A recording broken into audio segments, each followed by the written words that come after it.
Hi, நான் உங்கள் wild princess. இன்னைக்கு பாரசீக கவிஞர் ரூமி எழுதின கவிதைகளை தமிழில் ரமீஸ் பிலாலி அப்படிங்கிறவர் ரூமியின் ருபாயியாத் அப்படின்னு சொல்லிட்டு தமிழில் மொழிபெயர்த்திருக்கிறாரு. அதுலேருந்து ஒரு கவிதை பார்க்கலாம்.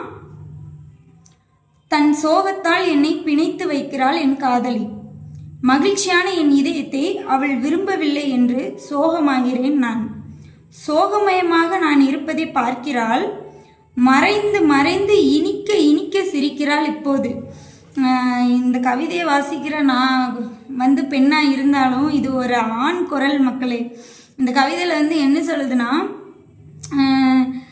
அவள் சோகமாக இருக்கையில் காதலனும் சோகமாக இருக்கணும், வேறு வழி இல்லை, சோகமாக இருக்கான்.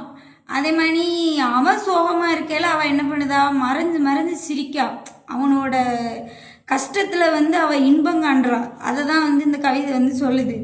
இதை நம்ம இதை எடுத்துக்காட்டுக்கு சொல்லலாம். எப்படி எடுத்துக்கலாம்னா, இந்த இடத்துல காதலிக்கு பதில் மனைவின்னு போட்டால் கரெக்டாக இருக்கும் மக்களே.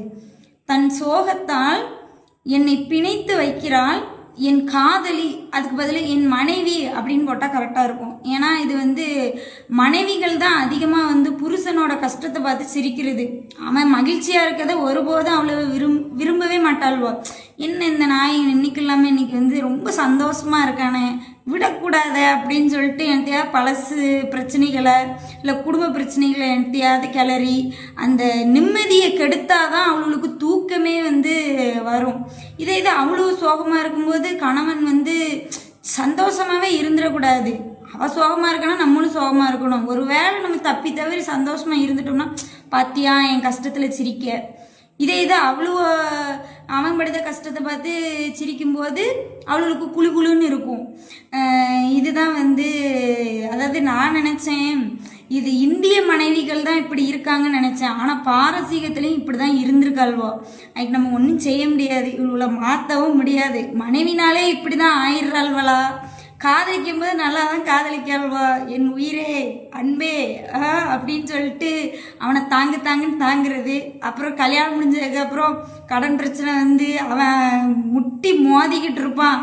ஒரு இவன் உங்கள் கஷ்டத்தில் நானும் பங்கெடுத்துக்கிட்டேன் அப்படின்னு ஒருத்தி கூட சொல்ல மாட்டான். நீ படு அப்படின்றது தான் அவளோட ஸ்டேட்மெண்ட்டாக இருக்கும் மக்களே.